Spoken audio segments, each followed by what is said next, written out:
Hey YouTube, I'm the RGM Guy 01, and today my noisy refrigerator and I are here to teach you how to build a Connex piston. Connex pistons are pretty simple. Basically, they involve turning the rotational output of a Connex motor into a horizontal oscillation. For example, a car moving back and forth on a track. In fact, the one I'm teaching you today is so simple that the only non-Connex items you'll need are supports for the track and the car itself, and tape. In terms of Connex, this is all you really need. You'll need 2 gray rods, 4 red rods, 6 yellow rods, 3 white rods, 1 yellow connector, 3 white connectors, 3 orange connectors, 3 gray snap connectors, 3 blue snap connectors, 2 red connectors, 6 gray connectors, and 4 gray washers.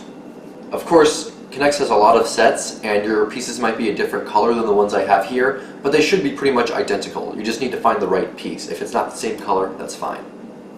Alright, so I'm going to start off by building the base. First off, I'm going to take my snap connectors and combine them into pairs. Now I'm going to take my 3 white connectors, I'm going to take 4 yellow rods, 2 red rods, and I'm going to put these into triangles. For example, here is a triangle of the snap connectors. Note that the orientation of the snap connector pairs does not really matter as long as you have one prong or one opening facing upwards. I'm going to put the white connectors into a triangle as well. Alright, next I'm going to take another yellow rod and 2 white rods, and I'm going to attach them to the snap connectors here. And then I'll take this triangular base and slide it onto the other base, like so. And next I'm going to take the motor itself, and as you can see here, the motor has 4 prongs around the central hole. These 4 prongs fit into 4 of the prongs on the white connectors, which I've already attached. So I'm just going to slide it down the axle and into the prongs like that, so that it lies along one of the yellow rods. So as you can see, this axle is going to be spinning when I turn on the motor. Next up, I'm going to attach the first arm of the piston. So I'm going to take 2 of my orange connectors and snap them both on so that they're facing in the same direction, like this. So now when I turn the motor on, these 2 orange connectors will turn, apparently with the shriek of a dying small animal.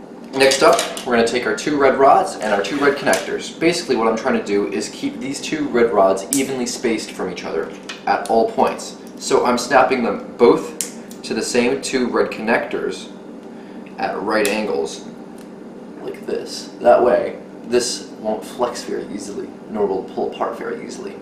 Then, I'm going to attach the 2 red rods to the 2 orange connectors on the piston. So now it looks a bit like this. You've got the bottom base, second base, the motor, and then the 2 orange connectors with the red rods and red connectors attached. Next we're going to take 2 of our gray connectors, attach them to the end of the red rods, and turn them so that their holes line up so that I can put a yellow rod through the 2 of them.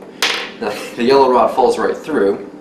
I'm going to pull it back up and put a gray rod in between the 2 gray connectors. And then I'm going to put 3 more spacers above the top gray connector. Then I'm going to put a gray connector on so it can spin freely.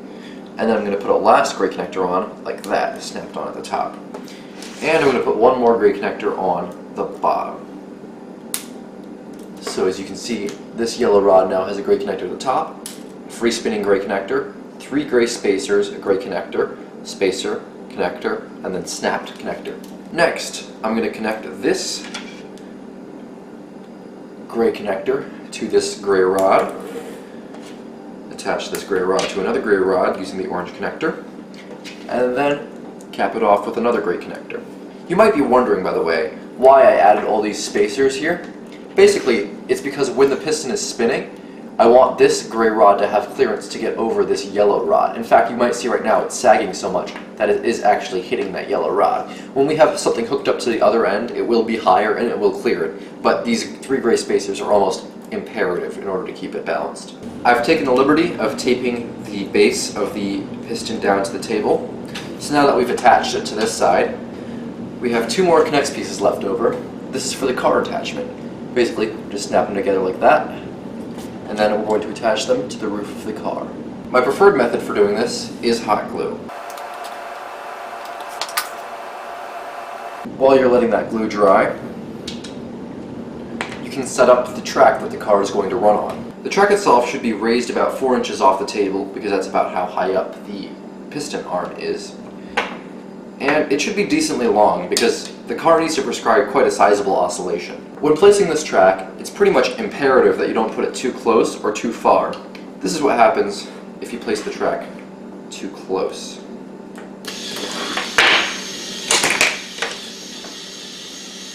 However, this is what happens when you place the track too far from the piston. Once you've found a good middle ground, it should look something like this.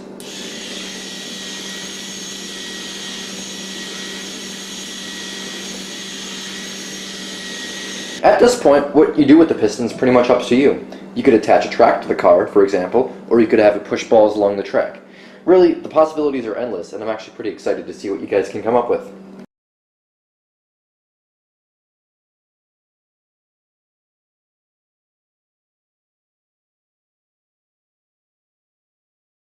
So now when I turn the motor on, okay, well, generally it's a good idea to put batteries in your motor as well.